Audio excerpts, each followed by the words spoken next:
Okay, year nine, hello. Hopefully that's the 7 clicks I need in order to set these lessons up properly. So we're going to look at chapter 2 of your next dystopian story, which is called The Handmaid's Tale. And you're going to make a list today, no PEEs, because everything's changed and we're going to lighten your workload. What's surveillance from last week? Surveillance is observation and, scrutiny, close observation of a people or group. The surveillance methods Big Brother used included, well, think about how Winston is monitored, not just the technological methods, but the social methods as well. And you need to know what to fraternize means. Fratelli means brothers, or frater means brother or something. Medieval Latin, fraternus, brotherly. Fraternize, to support, to associate or form a friendship with someone, especially one you aren't supposed to. You've been fraternizing with students from another school. You've been fraternizing with a rival town or something like that. Members of a rival town. Do you have rival towns? So that's, yes, fraternize, to associate with someone you aren't supposed to. The handmaids aren't allowed to fraternize. You're going to analyze with me some language from chapter 2. We're going to go into Offred's home. You looked at how the handmaids became handmaids, having their money confiscated. Now we're going to look at how they live. And you're going to identify, in other words, make a list of dystopian conventions or elements. You're going to look at imagery of surveillance and the restrictions Offred has to live by. Restrictions basically limits what is she not allowed to do. Or what would she like to do, perhaps, that she isn't supposed to, if things were different. So that's all, just that list. First of all, what's going on here? First of all, some revision. Where's the revision? Bear with me for a moment. I need to jump over to another screen. There's something deeply worrying about that one. Let me find something else. Yes, okay, some revision. Here we are. Here we go. So last lesson, you found out that The Handmaid's Tale is articulating Margaret Atwood's view that America is still, despite being 300 years into its existence as we know it, a Puritan state, still a Puritan state dating from the 1600s, 17th century. Remember the Salem witch trials, Atwood saying, America still treats its women in a very patronizing way, not allowing them to abort babies, limiting their social freedoms. The town called Gilead, or the society called Gilead, is the totalitarian regime.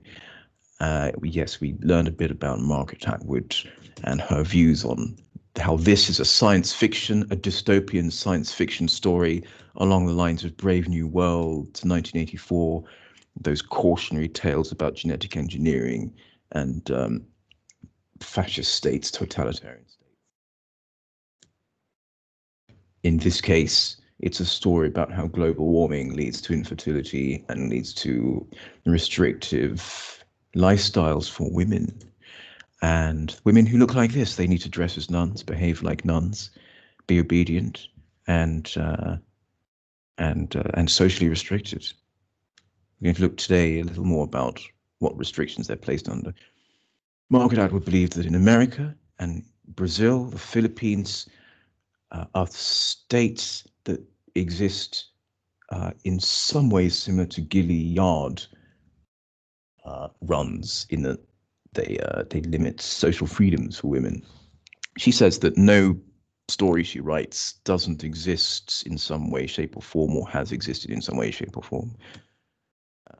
Yes, American, she says, a Puritan theocracy. So we've read the first extract of The Handmaid's Tale. You wrote a paragraph, I'm sure, and today you're going to list dystopian conventions or elements. What are dystopian conventions? Well, that's religious control, technological control, nuclear disaster, survival and loss of individualism, and that sort of thing. So just rewind the video to this point if you forget what the conventions are.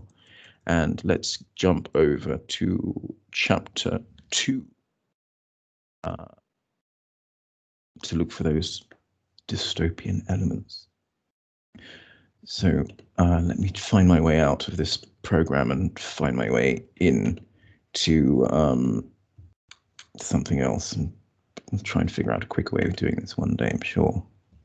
The last day of the pandemic, probably. Where are we going? Handmaid's Tale, chapter 2. So you should have a copy of this, and if not, here's a copy of this. We're describing in this list of 3 the minimal entertainment and comfort that Offred has in her lodgings, her accommodation. A chair, a table, a lamp, full stop, end of, no more. That's the size of it. No stereo, no television, or nothing to read, really. Above, on the white ceiling, notice how the ceiling is painted in this plain color. A relief ornament in the shape of a wreath, and in the center of it, a blank space. There used to be a chandelier there. However, they've removed anything you could tie a rope to. Why is that? They're trying to prevent self-harm. Perhaps somebody in the room was in there, depressed and driven to using the wire. A window, 2 white curtains. Now the window is partly open. It only opens partly.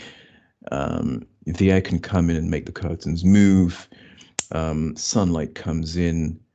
There's a polished floor. The only bit of creativity in the room is folk art. Archaic means old-fashioned art made by women in their spare time. Things that have no further use.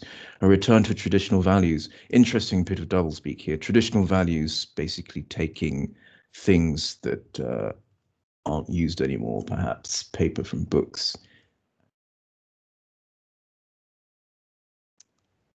Does each of us have the same print, the same chair, the same white curtains, I wonder? Government issue. Remember Victory gin? Tastes like nitric acid. Remember Victory cigarettes and the idea of the government providing people with cheap entertainment. Sure, it's plain enough as not to be too exciting.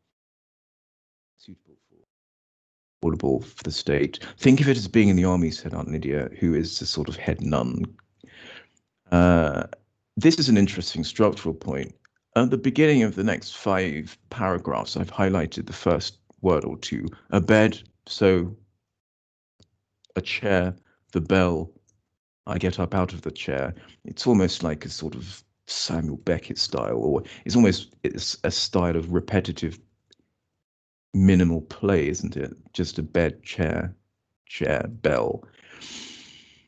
It shows Margaret Atwood is thinking about how to make life seem monotonous and plain by focusing on that minimalism.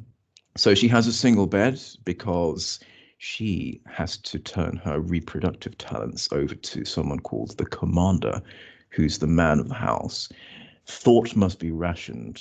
Remember, those who know the least obey the best. Thinking can hurt your chances, so you have to really divorce yourself from any imagination to live this plain life.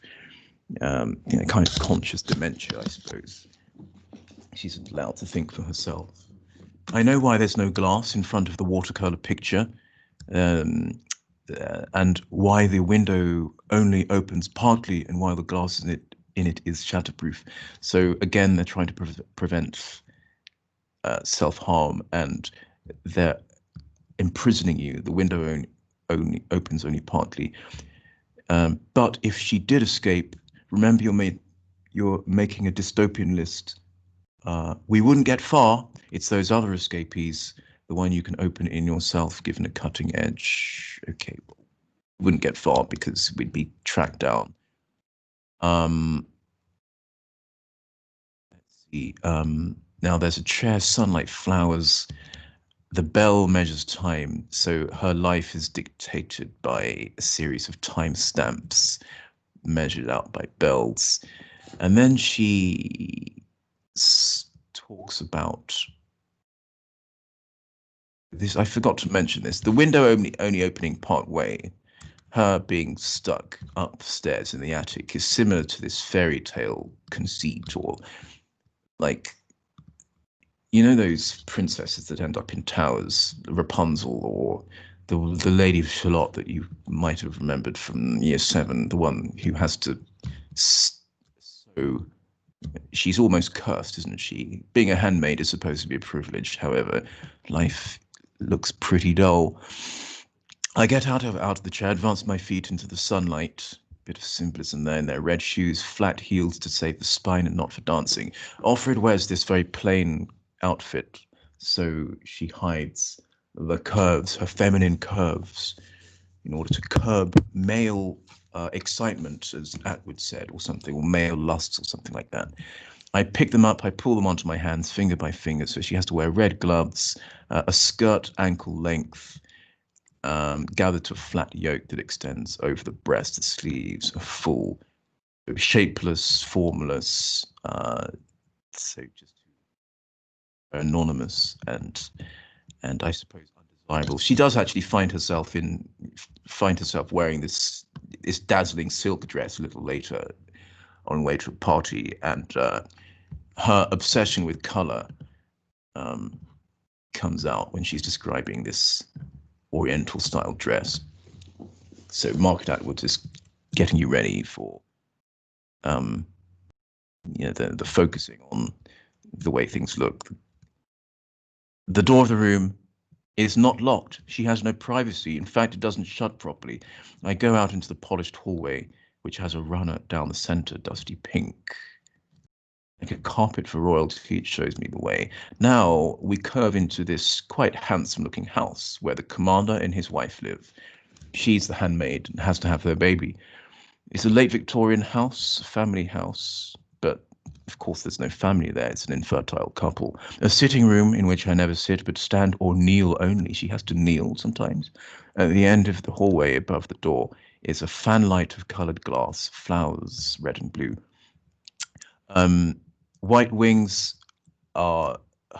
is her hat. She has to wear this white sort of cowl like a nun. What else? So she talks about, is this the umbrellas? There's an umbrella stand with 3 umbrellas, a black one for him, blue one for the commander's wife, and she has a red umbrella assigned to her. And commander's wife can sometimes be heard pacing back and forth with a heavy step. So there's a slight menace in the commander's wife. Remember, the commander's wife has to watch while Offred gives birth to her husband's baby, the commander's wife's husband's baby. I walk along the hallway, past the sitting room door, blah, blah, blah. Then she goes to see some housemaids who are called Marthas. One of them is called Rita. Rita's in here, standing at the kitchen table. The dress she wears is like hers, Offred's, concealing, but it's a different color. I think there's a brown or green. Green possibly. She's making bread, throwing the loaves for the final brief kneading, then the shaping. So the Marthas are women, but although they have to be just as obedient as Offred in a way, and have as much freedom as today's society, as you see today, but they aren't handmaids because they're infertile. Rita sees me and nods, and she is going to, she slightly disapproves of the red dress because of what it stands for. So there's a slight sense of jealousy or disapproval. Offred's going to ask Martha for some money to go shopping. Sometimes I listen outside closed doors, so Offred doesn't really know what happens outside her bedroom, But once I heard Rita say to Cora, the other Martha, that she wouldn't debase herself like that. Basically, I wouldn't be a handmaid. Nobody's asking you, Cora said. Anyways, what could you do, supposing? Go to the colonies, Rita said. They have the choice. So the only way of escaping this lifestyle is to go to somewhere called the colonies, islands far away, with the unwomen and starve to death and Lord knows what all, said Cora. Catch you. So, yeah, so people track you down, or you could starve to death. Basically, life outside this Gilead is even harder. Now, I heard Rita grunt or sigh protest or disagree or agreement. Anyway, they're doing it for us all, said Cora, or so they say. If I hadn't got my tubes tied, grammatical problems here. If I think she's Atwood's using vernacular. If I hadn't have I hadn't have had my tubes tied, it could have been me, could have been me. If I was 10 years younger, it's not that bad. It's not really cool hard work. So I could have been a handmaid, said Cora, if I hadn't, for some reason, been sterilized, so I can't have babies. She may have done it herself, or for lifestyle reasons, or it could have been an illness or something. So then what happens? Then she's asked for, basically, Offred asks Rita for some money, which are in the form of tokens. Where's the reference to tokens? Book tokens. Token book. I take the tokens from Rita's outstretched hand. Offred needs to ask permission to go shopping, and she has to buy exactly what she set out to purchase. What else? This is interesting. The Marthas know things. They talk among themselves, pass the unofficial news from house to house. Like me, they listen at doors, no doubt. And what have they been listening to? There was a stillborn baby, or the baby was stabbed with a knitting needle by the commander's wife, jealousy eating her up, perhaps. Or, tantalizingly, it was toilet cleaner she used. So there's this idea that the commander's wife, or the wife of husbands who have to have babies with handmaids, become so ruined with jealousy that they either attack the handmaids or their babies. Worked like a charm, though you'd think he'd have tasted it. So in this case, a woman has been alleged to have poisoned her husband. So this is a little hint of segregation. The masters are not supposed to fraternize with us. And there's a little note. Don't forget, buy a chicken, tell them who it's for, and they won't mess around. So Rita tells Offred, when you're shopping, make sure the eggs are fresh and it's a male bird you buy, not a hen. Not sure why. Perhaps there's more muscle on a male chicken, I suppose. There it is. I think there's some people who have chickens. You might know the answer. So there it is. Please make those lists. I'm just going to show you a summary of what we've just read, and then remind you of what you have to do. Include computer sound. Jump back to PowerPoint. Will I get the right one?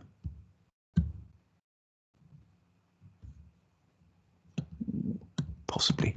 Okay. This is a summary I made with a chum. Have a look at this quickly, and I'll see you on the other side.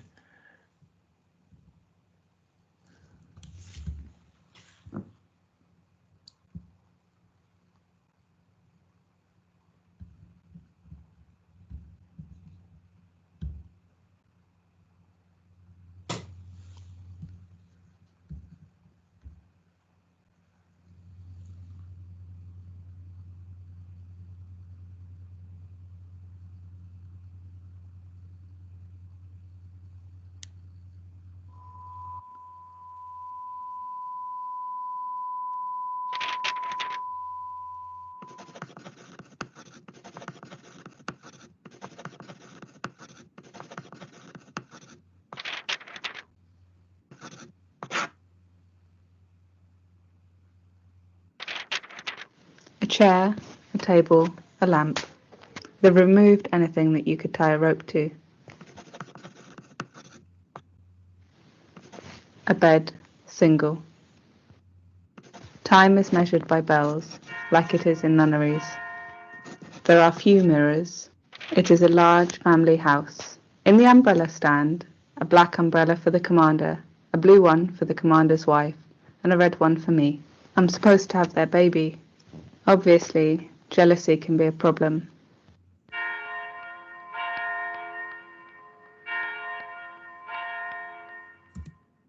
Poor Offred, remember, she's a party girl. She had her own money, she had her own job, and now she has to go around in that sack of a dress and following orders and kneeling in front of this couple day in, day out. So your list dystopian conventions or elements, list surveillance methods that Offred's subject to, and list the restrictions she has to live by. And as a summary of the new language and old language, answer these two questions. Bye for now.